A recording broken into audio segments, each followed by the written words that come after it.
أعوذ بالله من الشيطان الرجيم. بسم الله الرحمن الرحيم. السلام عليكم ورحمة الله تعالى وبركاته.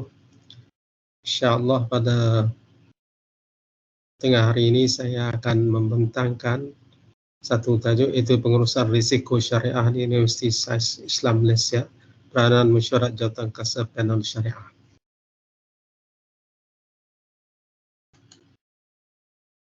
Okey, sebagai pendahuluannya, konsep pengurusan risiko merupakan konsep yang penting dan kompleks dalam Islam, dititik beratkan dan tata kelola yang baik untuk kemaslahatan pada masa yang akan datang. Dalam satu hadis, Nabi SAW pernah berkata kepada seorang lelaki pemilik unta, "Aqilha wa tawakkal." Maksudnya, ikatlah unta kamu, maka barulah kamu bertawakal. Dalam hadis ini, Rasulullah SAW merintahkan lelaki tersebut untuk tidak mengambil risiko dan menyerahkannya kepada keadaan semata-mata, tapi beliau perlu melakukan usaha terlebih dahulu, kemudian barulah bertawakal kepada Allah Subhanahu wa Ta'ala. Jadi, definisi pengurusan risiko syariah pula, risiko menurut Kamus Dewan bermaksud kemungkinan mendapat bahaya atau kerugian. Ia juga ditakrifkan sebagai akibat atau hasil yang kurang menyenangkan daripada suatu tindakan. Menurut Wan Muhammad Al-Faizi, Wan Abdul Rahman, sehingga ke hari ini masih tidak terdapat definisi khusus bagi risiko, kecuali ia ditakrifkan bersekali dengan sektor atau bidang-bidang berkata, sebagai contohnya risiko insurans, risiko daripada ekonomi, risiko tempat kerja dan lain-lain. Jadi takrifan risiko syariah yang dimaksudkan dalam konteks ini merujuk kepada apa-apa risiko yang mungkin timbul dan boleh mendatangkan kerugian kepada universiti sekiranya tiada sebarang cadangan, tindakan pembetulan dan alternatif disyorkan dari sudut pandang hukum syarak satu isu atau produk yang dikeluarkan oleh universiti tersebut. Okey, kalau kita melihat kepada mesyuarat jawatankuasa panel syariah di USIM. Mesyuarat jawatankuasa panel syariah USIM telah ditubuhkan pada 10 Januari 2017, di mana jawatankuasa ini pada asalnya diletakkan di bawah Institut Pengurusan dan Penyelidikan Fatwa Sedunia IFAD USIM, dan mulai 1 Januari 2021 MJPS USIM ini telah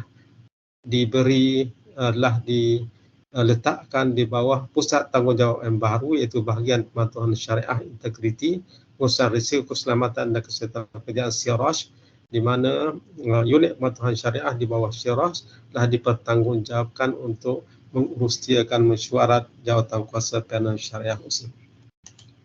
Fungsi jawatankuasa panel syariah USIM adalah untuk membantu dan menasihat USIM dalam hal-hal yang berkaitan dengan syariah berperlu.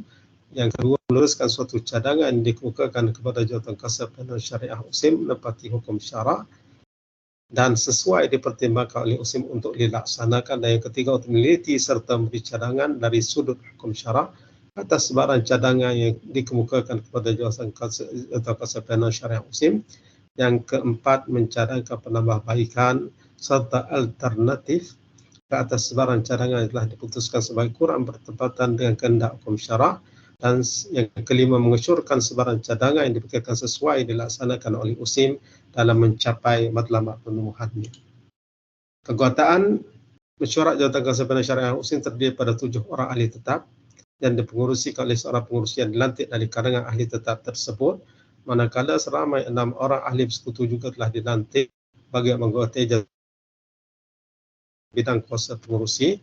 Ahli-ahli tertentu boleh dijemput khas sebagai ahli mesyuarat berdasarkan kepada keperluan dan isu mesyuarat. Dan pada masa kini, mulai 2023, pengurusi jawatankuasa panel syariah USIM dipengurusikan oleh Profesor Dr. Irwan bin Muhammad Subri. Dan kita lihat peranan MJPS dalam mengurus risiko syariah USIM. Dan sebagaimana kita sebutkan tadi, MJPS adalah sebagai penasihat dalam isu berkaitan hukum syarak di USIM.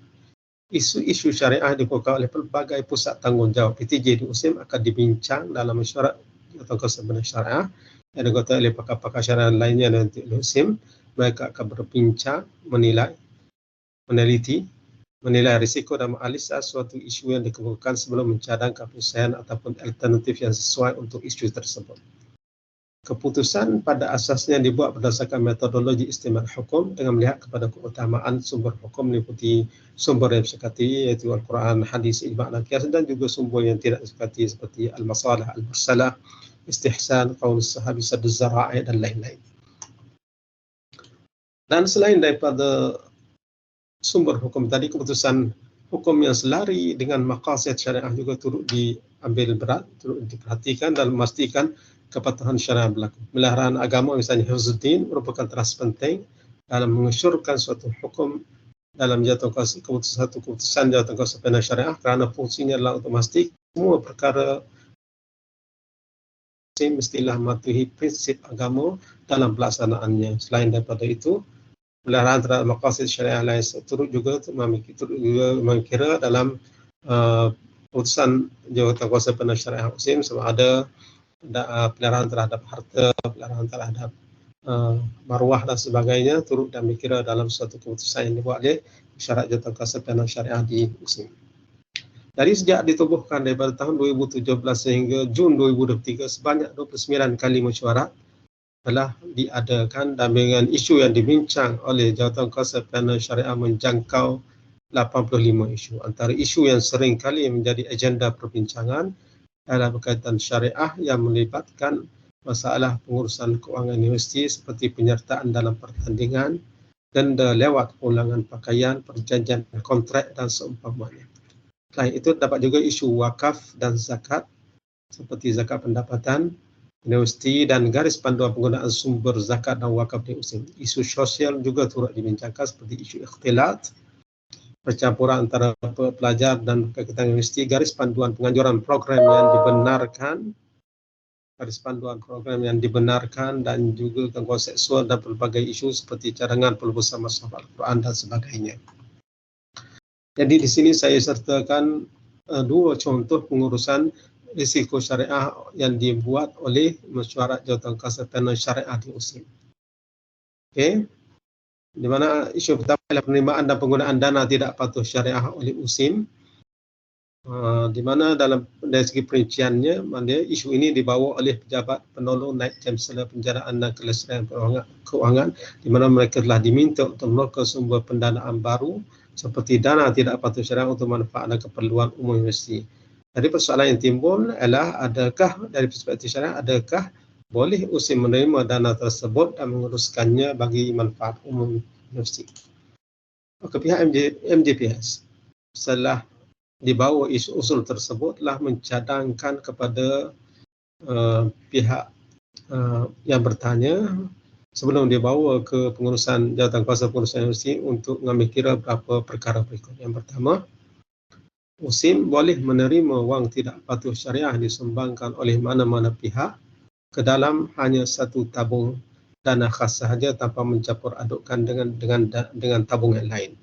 Yang kedua, mencadangkan bahawa hasil simpanan dana tidak patuh syariah yang disimpan dalam bank patuh syariah perlu digunakan juga dan tidak hanya disimpan untuk mendapatkan hasilnya sahaja. Yang ketiga, mencadangkan agar penggunaan wang dana tidak patuh syariah ini digunakan hanya untuk manfaat umum atau bersama kaki tangan dan pelajar Muslim sahaja, serta diwar-warkan penggunaan wang ini kepada umum untuk makluman semua pihak. Jadi kalau kita lihat kepada urusan dari segi risiko syariahnya, risiko syariah sejauh mana yang timbul, risiko yang kena sejauh mana penggunaan wang tidak patuh syariah tersebut dalam konteks penggunaan di Muslim. Jadi berdasarkan keputusan yang dibuat oleh mesyuarat jawatan kuasa panel syariah di Muslim adalah berdasarkan sesuai dengan apa yang diputuskan oleh muzakarah jawatan kuasa fatwa kebangsaan kali ketiga pada 21 hari bulan Jun 1971, bahawa oleh wang simpanan yang tidak patuh syariah yang dibuat oleh institusi Islam atau perniagaan atau badan kebajikan yang diikuti oleh orang Islam dalam mana-mana bank harus diterima oleh badan-badan itu atas alasan kecemasan ekonomi orang Islam pada masa ini. Yang kedua, faedah oleh wang simpanan seorang Muslim dalam mana-mana bank harus diterima olehnya atas alasan kerana kecemasan itu juga, tapi wang faedah itu hendaklah dimasukkan dalam baitul mal atau untuk kegunaan maslahah umum. Okey, isu yang kedua ialah pandangan MJPS berhubung vaksin yang lagi dari segi perinciannya, maknanya Jawatankuasa Pengurusan Universiti ingin mohon pandangan daripada Jawatankuasa Panel Syariah berhubung staf yang enggan divaksin dari sudut pandangan hukum syariah, adakah dibenarkan ataupun tidak. Jadi keputusan MJPS-nya, Jawatankuasa Panel Syariah telah membuat ketetapan untuk memberi kecadangan kepada JKPU berkenaan isu vaksinasi ini seperti berikut. Yang pertama, tiada halangan untuk pengurusan universiti mewajibkan semua kekitangan dan pelajar USIM mengambil vaksin dan menetapkan hanya individu telah menepasi tempoh 14 hari selepas vaksinasi dos kedua sahaja yang dibenarkan masuki kawasan kampus universiti. Yang kedua, ketetapan mewajibkan vaksin adalah juga seiring dengan resolusi muzakarah Jawatankuasa Fatwa Kebangsaan pada 3 Disember 2020 yang menetapkan bahawa hukum penggunaan vaksin COVID-19 adalah harus dan wajib diambil oleh golongan yang ditetapkan oleh kerajaan. Yang ketiga, ketetapan yang bersandarkan resolusi ini juga selari dengan dalil daripada firman Allah Subhanahu Wa Taala dalam ayat 195 bermaksud, janganlah kamu mencampakkan diri kamu ke dalam bahaya kebinasaan, dan juga hadis Nabi SAW yang berbunyi tidak boleh melakukan sesuatu yang mudaratkan dan tidak boleh memberi mudarat kepada orang lain. Walaupun hukum asal vaksin adalah harus, namun pengurusan USIM sebagai pihak berkuasa dalam USIM berhak untuk membuat ketetapan yang dirasakannya perlu seperti mewajibkan pengambilannya untuk kemaslahatan warganya. Jadi kalau kita lihat kepada risiko syariah daripada itu dalam isu ini, Muzakarah Jawatankuasa Panel Syariah telah mengambil ketetapan berdasarkan kepada hukum syariah, di mana pihak pemerintah atau pihak berkuasa boleh melaksanakan perintah untuk tujuan kebaikan orang yang berada di bawahnya sesuai dengan kaedah fiqh tasarruful imam ala ra'iyyati manutun bil maslahah. Urus takbir pemimpin ke atas rakyat adalah bersandarkan kepada maslahah. Tambahan pula pihak berkuasa agama dalam negara iaitu seperti Muzakarah Jawatankuasa Fatwa Kebangsaan telah memutuskan bahawa hukum pengambilan vaksin COVID-19 adalah harus dan wajib diambil oleh golongan kerajaan, dan begitu juga bersetuju bahawa vaksin adalah halal dan boleh diambil oleh orang Islam. Jadi sebagai kesimpulannya, Mesyuarat Jawatankuasa Panel Syariah USIM sememangnya berperanan dalam mengurus risiko yang berkaitan dengan isu-isu syariah yang timbul USIM melalui penasihatan dan cadangan terhadap apa perkara yang rujuk kepadanya, antaranya masalah polisi, garis panduan dan produk yang ingin disyorkan oleh universiti. Dalam mengurus pelbagai isu tersebut, ahli mesyuarat akan berbincang, meneliti, menilai risiko dan melihat suatu isu yang dikemukakan sebelum mencadangkan penyelesaian atau alternatif yang sesuai untuk isu tersebut dengan menggunakan metodologi istimal hukum selain menggunakan kaedah fiqh yang bersesuaian dan melihat kepada hukum yang selari dengan objektif syarah. Hasilnya banyak permasalahan dapat diselesaikan, begitu juga polisi dan produk telah berjaya dibangunkan sesuai dengan kehendak hukum syarah. Jadi sekadar itu, sekian, wassalamualaikum warahmatullahi wabarakatuh.